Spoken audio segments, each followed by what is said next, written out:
Oke, selanjutnya kita ke perkiraan interval rata-rata nilai Y jika nilai X diketahui. Nah, maksudnya itu adalah di sini kita akan mencari confidence interval pada ekspektasi dari YH gitu. Nah, jadi gini, sebelumnya kan teman-teman udah lihat nih contoh yang perbaikan HP itu kan. Nah, di mana di situ kan ada yang kalau nggak salah ya, X-nya itu sama dengan 5, tapi dia itu beda-beda nggak sih? Uh, ya, saat X sama dengan 5 gitu kan. Dia itu beda-beda nilai Y-nya atau lamanya waktu perbaikan HP-nya kan. Ada yang 71, ada yang 60-an gitu ya. Nah, jadi dari sini akan dirata-ratakan gitu. Kalau misalkan dia 5 HP yang akan diperbaiki, secara rata-rata waktu yang akan digunakan itu berapa sih gitu. Nah, itulah tujuan untuk menentukan confidence interval pada rata-rata nilai Y. Nah, di mana di sini kita ke persamaan RLS gitu ya. Di mana ini kan Y cap gitu ya, sama dengan B0 ditambah beta 1 XI gitu ya. Nah, jadi ketika ada suatu titik gitu ya, namanya XH gitu ya. Nah, jadi misalkan kayak tadi XI-nya sama dengan 5 gitu. Nah, maka ya tinggal disubstitusikan aja gitu untuk menentukan Y cap H-nya gitu. Ibaratnya gitu. Jadi Y cap H sama dengan beta 0 tambah beta 1 dari XH gitu ya. Nah,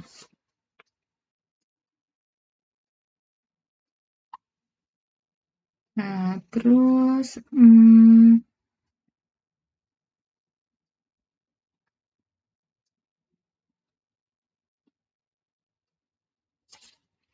dari sini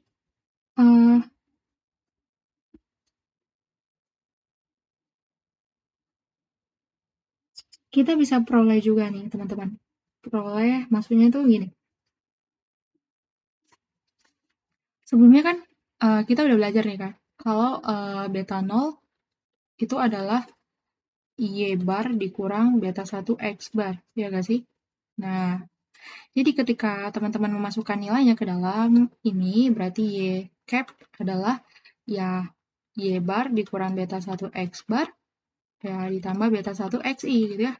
Jadinya Y cap itu adalah Y bar ditambah beta 1 dikali XI dikurang X bar gitu ya. Ini Y cap. Nah, jadi ketika kita ganti gitu ya, kita ganti XI-nya dengan XH bisa nggak sih? Ya kan, bisa lah ya.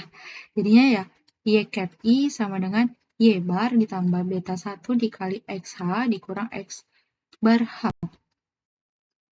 Nah, ini juga boleh gitu ya, untuk menentukan Y cap H gitu ya, karena udah diganti nih jadi XH.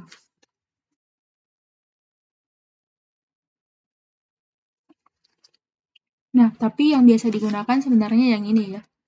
Ini juga boleh sih, tapi yang biasa digunakan adalah yang ini. Jadi ya, kita akan menggunakan yang ini ya. Oke. Lalu kita akan menentukan variansnya gitu ya, varians dari Y cap H. Tapi karena di sini variansnya tidak diketahui gitu ya, maka kita lakukan estimasi terhadap mean square error gitu ya. Jadi S kuadrat dari Y cap H itu adalah mean square error ditambah N, dibagi N ditambah mean square error dikali XH dikurang X bar kuadrat dibagi sigma XI dikurang X bar kuadrat gitu ya. Atau ketika kita ganti ini jadi S kuadrat bisa kan? Karena kan yang sebenarnya S kuadrat itu adalah mean square error, gitu ya.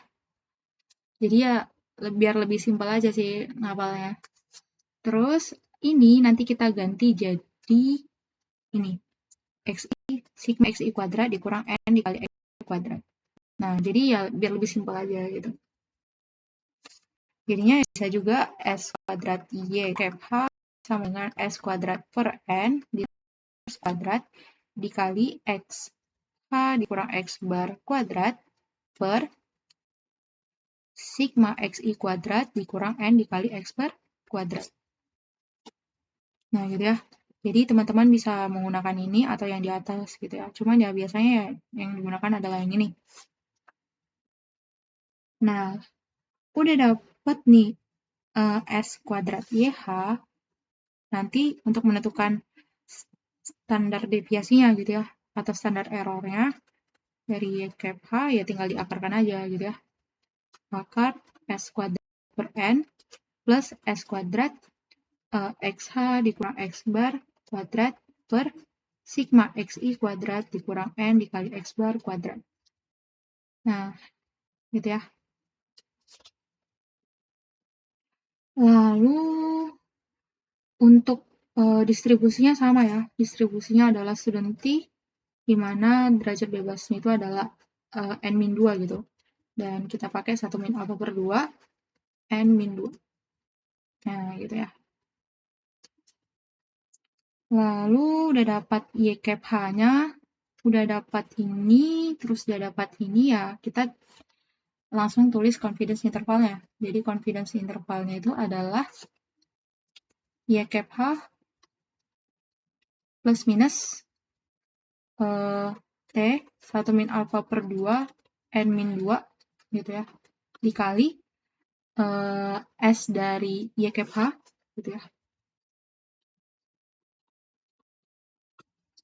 Atau bisa juga akan menjadi Y cap H plus minus T 1 min alpha per 2 N min 2 dikali ini ya berarti rumusnya tadi adalah S kuadrat per N ditambah S kuadrat dikali sigma, dikali XH gitu ya, dikurang X bar kuadrat gitu ya, per sigma XI kuadrat dikurang N dikali X bar kuadrat. Nah, gitu ya. Nah, ini untuk confidence interval pada rata-rata dari YH. Gitu ya. Nah, bisa yang ini, bisa yang ini gitu ya. Ya, cuman ya lebih ringkas yang ini aja gitu ya. Cuman teman-teman harus rinciin lagi gitu ya.